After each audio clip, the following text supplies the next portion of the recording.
Long before the black-prowed ships of the heretic fleet cast their ominous silhouettes upon the mist-laden horizon of Éire, the seeds of its doom had already been sown. In shadowed halls and desecrated sanctums, the heretic sea lord Zachor, a master of warfare, sorcery, and infernal pacts, was orchestrating a grand design. His goal was nothing short of apocalyptic: the total subjugation of the Emerald Isle and its transformation into a forward bastion of the infernal court. Zachor, the dreaded Lord Admiral of the Abyssal Armada and a devoted servant of the great infernal Duke Focalor, whose dominion was over winds and drowning seas, had long harboured ambitions for Éire. A continent away, in the hidden catacombs of the moon cult and the star-choked crypts of his goetic masters, Zachor forged a dark alliance that would shape the fate of a nation. His pact with the cult of the moon was the beginning of a slow corruption, a rot that spread unseen until far too late. Even before the first cannon roared and the first city burned, the path of the beast stirred in the ancient woods and haunted moors of Éire. When the full moon rose high, young men and women vanished without a trace, drawn into the forest by whispers in a language no human throat should utter. Some returned days later, howling and scarred, their skin etched with unholy beast runes, eyes full of feral madness. Some gave birth to things that ought never to have been born. Others were never seen again, choosing instead to vanish into the wilderness and join the hidden covens, abandoning civilization and kin for a darker calling. Raids by the beast-marked became common. Crops were torched in the fields, the livestock slaughtered or corrupted, and entire villages left smoking ruins under the light of cursed moons. The people of Éire, battered by the long years of the Great War and abandoned by many of their once faithful allies, found themselves increasingly isolated. Merchant fleets vanished, coastal trade faltered, and starvation crept into towns that had once bustled with life. The defenders of Éire were stretched thin, chasing shadows in the woods, while their coasts grew vulnerable and their hearts grew weary. Zachor had played his hand perfectly. Once he judged the island sufficiently weakened by its internal decay, he unleashed the fury of his fleet. 1,000 black ships, festooned with grotesque banners and armed with heretical artillery, descended upon the eastern shore. They made landfall near Baile Átha, catching the Irish defenders off guard. There was no declaration of war, only the thunder of guns and the scream of the dying. The mighty heretic cannons rolled ashore unopposed, their barrels vomiting fire and ruin into the Emerald Hills. The High King Murdoch rallied what forces he could, assembling hastily drawn levies and veteran warriors to meet the invaders in the field. But Zachor was not yet finished. In a blasphemous ceremony near the ancient and accursed lake of Pol-on-Ifrin, he sacrificed thousands of captives, men, women, and children alike. Their blood mingled with infernal sigils and the invocation of forgotten names, burst open a dormant hellgate beneath the black waters. And from this hellgate surged the host of the infernal court. Demons in gilded mail, abominations born of nightmare, and sorcerers draped in living shadows. Caught between the heretic artillery and the legions of hell, the Irish army was overwhelmed. Their lines broke and their morale shattered. The High King himself fell, his skull taken and his crown raised aloft by Zachor in a cruel parody of a coronation. The cities fell one by one. Lochgorman, Clonmella, Limnoch, Goliv, all consumed by fire, sorcery, and steel. The holiest places of Éire, cathedrals, abbeys, shrines of the saints, were all defiled. The bells that once rang in praise of the Most High now tolled for blood sacrifices. Heretic priests preached damnation and coercion where once the gospel echoed. The black knives worked ceaselessly, cutting down all who dared whisper resistance. In those dark days, it seemed Éire was lost. Yet not all hope had perished. Inland, beyond the reach of the heretic fleet's long guns, the surviving Irish nobility regrouped in the town of Kilkennig, once home to the High Kings of old. There, in the halls of her ancestors, Queen Bridget ascended the throne in 1890. Young in years, but fierce in spirit, she had watched her father die on the battlefield, torn apart by the bombardment of the artillery witch coven. She inherited a shattered kingdom and a dying people, but while others saw ruin, she saw purpose.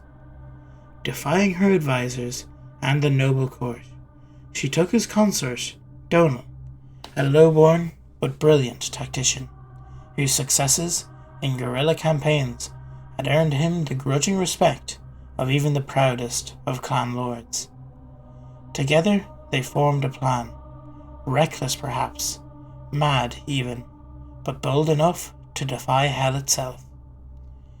Bridget's first act as queen was to repeal the ancient ban on the Fianna, the wild hunter warriors of Éire, whose pagan traditions had long been anathema to the church.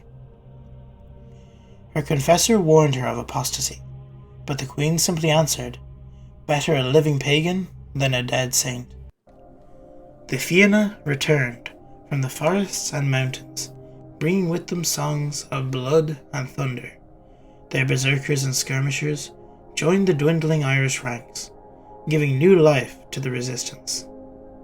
Then came the Queen's second act, a letter to the Holy See. She begged the Pope not for armies, but for a single warrior, a symbol of faith, a beacon of divine favour in a world gone dark. The Bishop of Rome, moved by her audacity, granted the request. Bridget then demanded the impossible: the service of the Paladin Anchius, champion of the Vatican, bearer of the Sturagram banner, and slayer of the Worm of Silesia. To the astonishment of all, the pontiff agreed.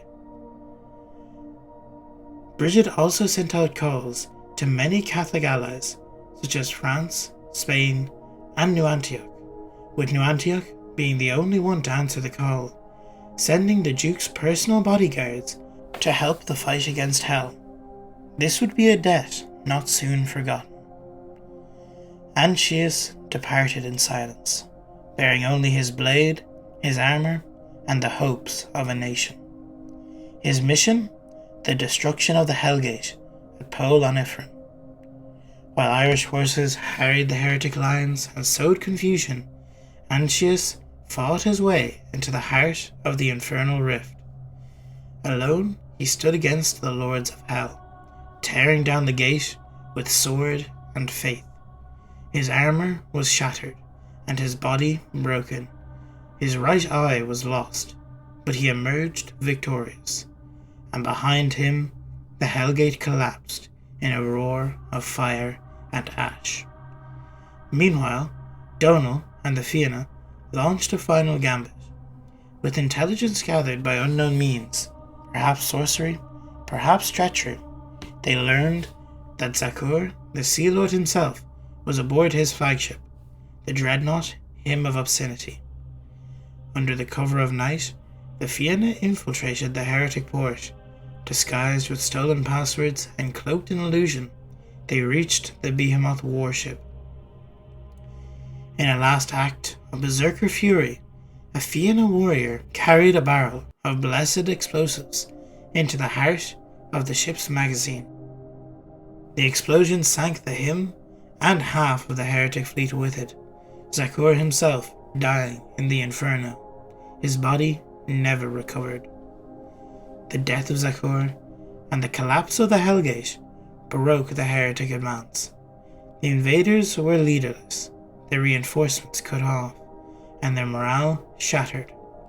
Donald led the Irish into a campaign of retribution, pushing the heretics back, battle after battle. The price was staggering. 3/4 of the Irish army perished, and the land was scoured by famine and plague.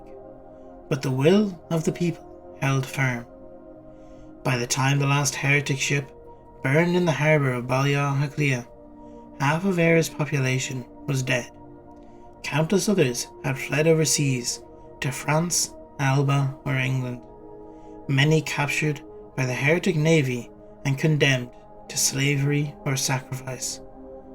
Of the Duke of New Antioch's personal guard, none survived the campaign.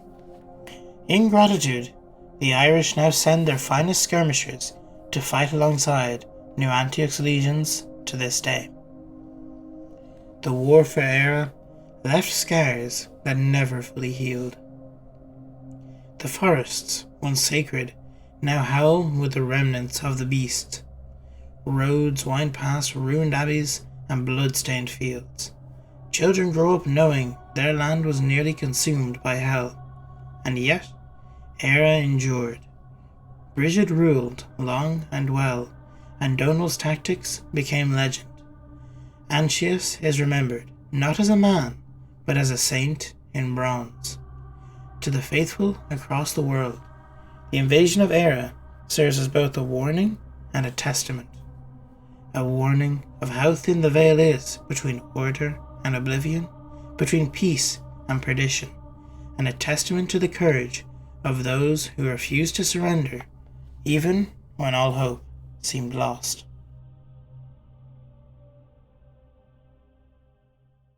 This is the snippet that we've gotten off Trench Crusade of the invasion of Éire. Personally, I am absolutely ecstatic about this, if you couldn't tell. I am so happy that Ireland is getting some lore. I was wondering, looking at the map, why Kilkenny was the capital. And well, okay, this makes sense. I'm glad that was elaborated on. Now, while I was reading this, I found that this compares to one event in Irish history quite similarly. Obviously, it takes inspiration from events such as the Great Hunger or the Famine, the colonization of Ireland, the many invasions, the Viking raids. But most of all, what I heard from this while reading it was the echo of Oliver Cromwell and his brutal conquest of Ireland in the mid-17th century. A campaign that ravaged the land with fire, steel, and fanatical religious violence. The heretic invasion, though fantastical in its presentation, is not without its roots in our grim history. In many ways, the infernal and apocalyptic war described in the tale mirrors the physical scorched earth left behind by Cromwell's forces. In the lore, the heretic Sea Lord Zakur arrives on Éire's eastern shore with a fleet of black-prowed ships, armed with demonic artillery and powered by infernal sorcery. There is no warning, no declaration of war, only flames, smoke, and death. Cities were bombarded into ruin, and coastal towns were erased from the map. This has powerful comparisons to Cromwell's arrival in Drogheda in 1649. Like Zakur, Cromwell came with overwhelming force. His new model army, disciplined, mechanized by the standards of the time, and inspired by religious zeal, landed on Ireland's coast and laid siege to the port town. And when Drogheda fell, Cromwell made an example of it. Nearly 3,500 people were massacred in the aftermath, including defenders, civilians, children, and even surrendered clergy. It was not merely a military act. It was a barbarous action, a demonstration, just as Zakur's landing heralds a campaign of apocalyptic conquest. Cromwell's entry into Ireland was the beginning of a systemic dismantling of Irish resistance, identity, and Irish Catholicism. In both cases, the message was clear: no quarter will be given. In the lore, the heretics do not just destroy cities, they defile cathedrals, they burn churches, they corrupt the bells of worship into instruments of sacrificial ritual. Heretic priests take the pulpits where once the gospel was read, and now preach damnation in its place. It is a spiritual inversion, a mockery of Éire's faith. And this parallels perhaps one of the most sinister aspects of Cromwell's invasion: the targeted destruction of Irish Catholicism. Cromwell, a fervent Puritan, viewed Catholicism as a demonic corruption of true Christianity. In his eyes, Irish Catholics were not merely political enemies, they were spiritual threats. During the barbarous Cromwellian campaign, abbeys were burned, monks and nuns were executed, and churches were converted or razed. Entire dioceses were obliterated. Catholic priests were hunted like criminals. Holy places, many standing since early Christian times, were rendered unclean by fire and blood. Even Cromwell's own justification rings eerily close to the fanatical logic of Zakor. In a letter from the Drogheda massacre, Cromwell wrote, "I am persuaded that this is a righteous judgment of God upon these barbarous wretches." The heretic Sea Lord would have approved. Half of Éire's population is said to have died in the heretic war. Others fled to France or Alba, or were captured and enslaved. This grim aftermath also bears a tragic similarity to the real demographic collapse that followed Cromwell's conquests. Between 1649 and 1653, more than 600,000 people were killed in Ireland through battle, famine, plague, and forced displacement. Those who survived were often exiled to the west of Ireland, where food was difficult to grow and where the land was not suitable to raise livestock, a process formalised by an infamous order: to hell or to Connacht. Others were forcibly transported to the Caribbean as indentured labourers, essentially slaves to English plantations. Much like the fictional heretic fleets capturing the Irish and sacrificing them to infernal powers, the real-world policy of deportation and dispossession reduced Irish lives to resources, expendable, consumable, and stripped of dignity. One of the most interesting moments in the lore is Queen Bridget's decision to repeal the ban on the Fianna, pagan warriors long condemned by the Church. It's a return to pre-Christian roots, a desperate gamble to survive by invoking an older, wilder identity. While there is no direct historical parallel to the Fianna, this act speaks a very real pattern in Irish tradition: the invocation of folk culture and outlaw traditions when all else fails. Again, an example during the Cromwellian era and beyond, hedge priests, secret masses, and Gaelic bards became vessels of cultural survival. Irish language, stories, and Catholic rituals were preserved in secret, often in defiance of law and punishment. When the Irish were outlawed from going to schools, hedge schools popped up, where teachers would teach Irish Catholics so that they'd at least have an education. This has happened time and again in our history. The outlaws of the 17th and 18th century, Rapparees, and later White Boys, acted in similar spirit to the Fianna. They were guerrillas, cultural rebels, and keepers of a hidden Ireland. Bridget's alliance with the Forbidden mirrors how the Irish, under Cromwell and his successors, held tightly to identity in the face of annihilation. Queen Bridget's plea to the Pope and the arrival of the Paladin Anchius is symbolic of the hope placed in foreign intervention, particularly from the Catholic powers of Europe. This reflects numerous railroad attempts by Ireland to seek aid from the papacy, France, and Spain. Most notably, Pope Innocent X condemned Cromwell's actions and encouraged European Catholic rulers to support the Irish. France and the Papal States sent aid, though it was often too little, too late. Though I feel it would have been good to have some assistance from the Sultanate of the Iron Wall, as in our real-world history, the Ottoman Empire gave money to Ireland during the famine. It is good to see that in Trench Crusade, the help from others, as was in real life, is paid back. For example, when New Antioch sends its personal bodyguards, and none survive the battle against the heretics, Ireland dedicates troops to forever go and help New Antioch in its time of need. This reflects another historical event. In 1847, during the famine, or the Great Hunger as it's known here, the Choctaw people of Native America sent money to Ireland despite being in their own traumatic event of the Walk of Tears. This was repaid recently enough in 2020 when the Choctaw were suffering from COVID. Ireland sent millions to help them. I'm glad to see that that spirit of Ireland giving back what they get remains in Trench Crusade. The war leaves Éire in ruins. Forests are haunted, cathedrals are gutted, children raised amidst ghost stories of the Beast and the Black Fleet. But the nation endures. The Queen rules long and well, and the people rebuild. This is perhaps the most essential truth in Irish history. We survive through the devastation. Cromwell's conquest did not end Irish identity. The language endured, the faith endured, and the rebellion would rise again and again. From the Jacobite risings to 1798, from the Land League to the Easter Rising.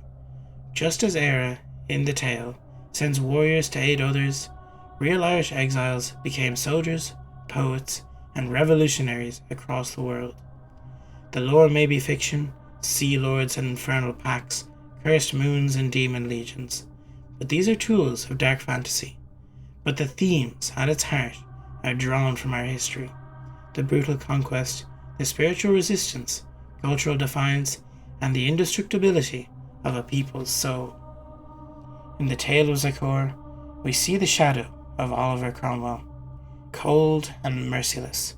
In Brigid, the Queen of the Ashes, we see Ireland herself, wounded but unbroken. And in the forests where the Fianna stir, in the hills where the bells ring again, we see the eternal struggle to keep faith, freedom, and memory alive. For if Éire's story teaches us anything, it is that even when hell comes ashore, the human spirit can still burn hotter.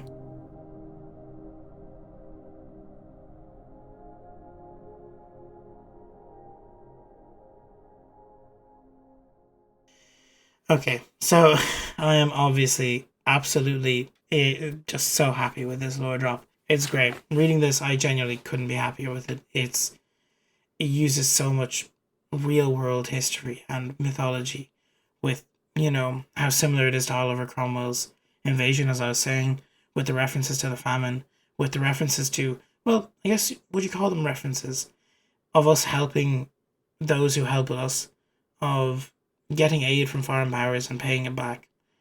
It's just, I think they did a brilliant job with this one. I genuinely think this is probably my favourite lore drop so far, not just because it's about Ireland, but because it's so well done. It's genuinely so accurately done. I really appreciate that. And also the Irish used. I know it can be a pain, so thank you, Trench Crusade team. Which is why I believe that the Demon Lord, well, okay, I'm sure there is an actual Demon Lord called Folklore, but Folklore sounds a lot like the Irish for dictionary, which is folklore, or folklore. So I feel maybe one of the Trench Crusade team was just really annoyed at looking at an Irish dictionary and put it in as a demonic name. That would be really funny if it was. I just want more lore about the battles, to be honest. That's what I'd like more from Trench Crusade. I know they need to flesh out the world first, and I hope they continue with that. I hope more lore comes for Prussia next, because I really found that an interesting one. Especially with their whole being democratic and all this stuff. Ireland still having high kings is interesting. I guess without the colonization from Britain, we wouldn't have rebelled to become a republic. So I can see why that is the case. I would have just instead of calling them High Kings, call them Ordrees. And I noticed a slight difference in the story, which is that apparently the Ordrees used to live in Kilkenny. From what I remember, the Ordrees lived on the hill of Tara, which I would know because I'm like just down the road from there. So I just wondering what that's about. Maybe it's just a little alteration, or maybe I'm just missing some history where the Ordrees lived in Kilkenny. But yeah, also thank you for using the Irish names and using Baile Clia. That was an interesting move. Me and my friend, when I found this lore drop, I immediately started reading it to my friends that I was with at the time. Because I just looked at Instagram, saw them, was like, oh my lord, guys, we gotta see this. And the first thing my friend said was, oh, it's interesting. They didn't call Dublin Dublin. Because that's a thing that a lot of media does.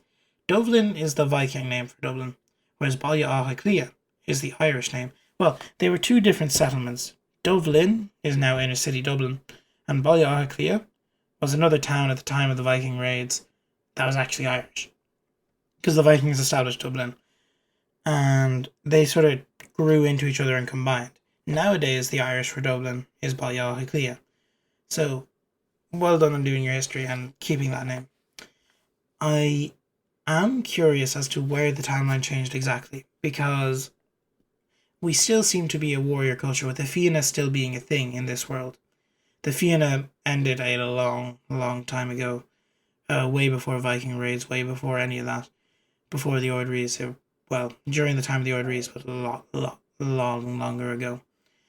So I'm curious as to why they're still around in this, but I think it was a great addition. Them being skirmishers and berserkers is, well, skirmishers is accurate, berserkers not as much. But yes, they were very, very well integrated into the story. I'm very happy with that. The part I'm interested in the most is what else has happened. Because I feel like Ireland, if there was a Hellgate in Ireland, how many other Hellgates are there? I feel we're going to see a reveal of a lot more Hellgates so that a lot more factions can have their, I guess, time in the sun. I wonder how many others there are. Now, another huge thing that happened in this that I'm really interested in is we got the name of another paladin. This hasn't happened in a while. I really wish we got some art of this paladin. I'm very curious, and of course I love the aesthetic of the paladins. But Ancius, or Ancians, or I don't know how exactly you're supposed to pronounce it, I was just pronouncing it like it was spelled in Irish. I find him interesting. He survives this, so that now we know he's not one of the two that died. We know one of them died fighting Ysynir Rex, the hegemon. We don't know how the other died, I believe. I had some theories about that. And we know that one's traitor. So we know that now we have another loyal one. I believe that brings us to 3 currently alive loyal paladins in the lore that we know of. So I'm interested to see where more of that is revealed. I hope you guys have enjoyed this video and have enjoyed me talking about my country with so much breaking away from the script. I kind of went out the window near the end because I was just ranting about how bad Oliver Cromwell was, because oh my goodness, that man was a monster. Genuinely, Zykor seems very similar to Oliver Cromwell. They were both basically from hell. But yeah, I think they've done a brilliant job bringing Ireland into the world of Trench Crusade, and I'm so happy with that. I know Scanner also did a video on this recently. Well, obviously before me, because he always gets his lore before us. There's little insider secrets. I see he got excited about it too, so I'm glad to see that I'm not the only Irishman who's enjoying this. Also, a lot of you haven't watched the 2K special. It's not doing the best. So I just want to say it here. Thank you guys so much for 2,000 subscribers. It's actually insane, and I'm so thankful for it. So, thank you guys, and let's see if we can hit 3,000. I was challenged to first to 3,000 by Feel No Paint. Duke, you are like 700 subscribers ahead of me. Please, this is not going to be an easy competition. So, guys, if you want to help me help the Irish defeat the British, please subscribe, like, share the video. Let's get to 3K before Feel No Paint to win a score for the Irish against an Englishman. Please. Look, we literally just got an Éire lore drop at my 2K milestone. I feel like this is destiny. So, yeah. I hope to receive more lore of this in the future. and I will see you in the next video. And as we say in Irish, Slán agus gurb míle mágat. Thanks for watching.